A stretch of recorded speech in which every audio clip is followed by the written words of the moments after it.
नमस्ते दोस्तों, कैसे हैं आप सब। मैं आशा रखती हूँ आप लोग बहुत अच्छे हैं और मैं भी अच्छी हूँ। तो मेरे नए ब्लॉग में आप सभी का बहुत बहुत स्वागत है।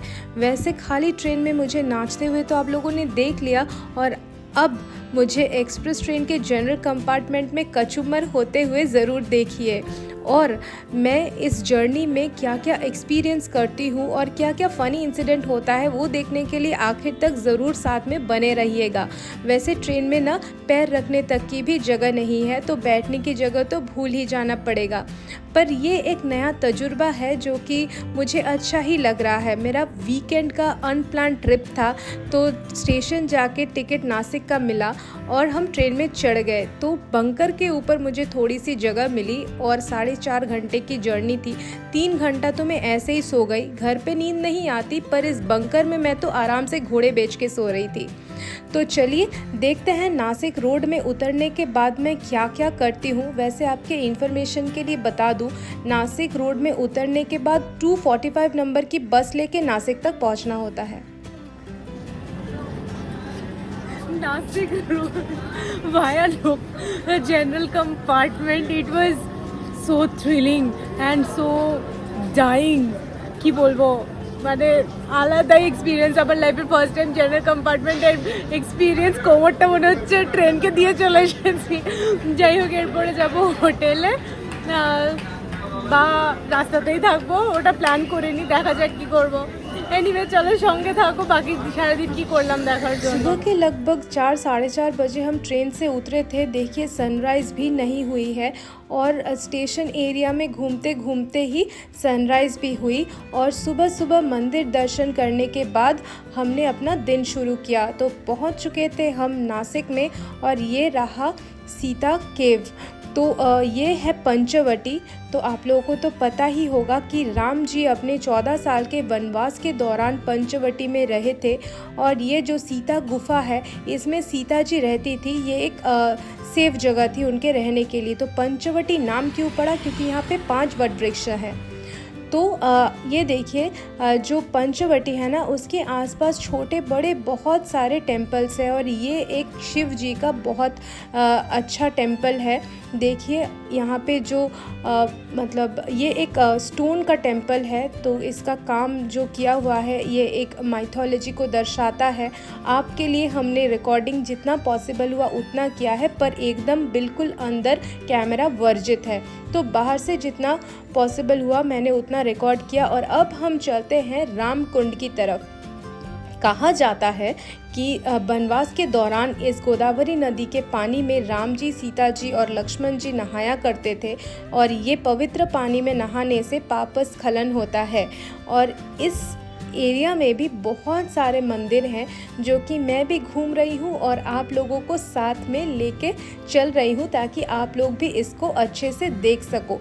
तो जो लोग नासिक आने का सोचेंगे तो इन सब टेम्पल्स को ज़रूर आप लोग घूम सकते हैं। तो पंचवटी में ही है ये सब जो मैं अभी आपको दिखा रही हूँ।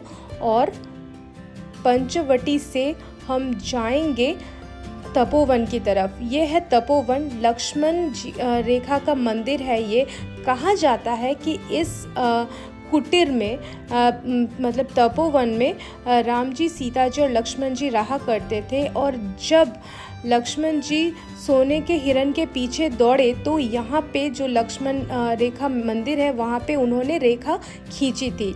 तो इस रेखा को रावण जी के कहने पे जब सीता जी ने लांघा तो वो पानी बनकर बहने लगा। ये एरिया तपोवन में ही है, तो आप लोग घूम सकते हो। बहुत ही सुंदर जगह है।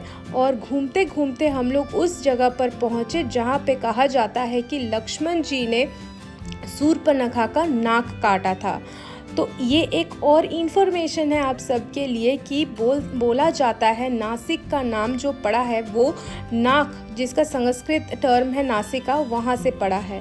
और इस मंदिर में लक्ष्मण जी को शेष नाग के अवतार के रूप में पूजा जाता है। देखिए कितना सुंदर मूर्ति है ना।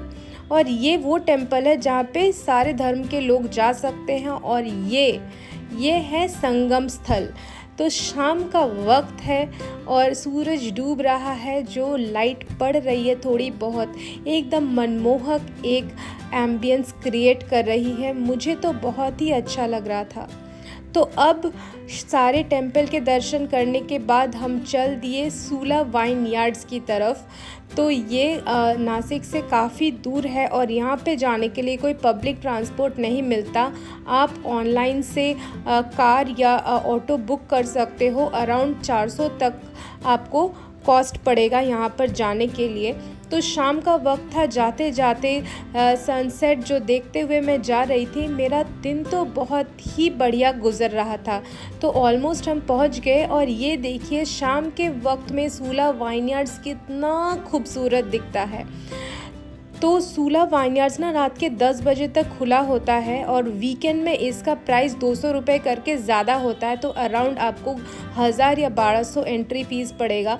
पर हम जब तक पहुँचे थे तो 8:30 बज चुके थे, 10 बजे तक निकल जाना था, तो मैं अंदर नहीं गई थी। तो रात को यहाँ पे पब्लिक ट्रांसपोर्ट मिलना ज़रा मुश्किल होता है, तो आप थोड़ा सा जाने आने का प्लानिंग करके ही यहाँ पर जाइएगा। और सजेस्टेड है कि आप पूरा दिन अगर वहाँ पे बिता सको तो बढ़िया है। मेरे लिए पॉसिबल नहीं था क्योंकि टाइम लिमिटेड थी। वैसे मैं वापस आ गई हूँ। ये है रात के वक्त पे गोदावरी नदी।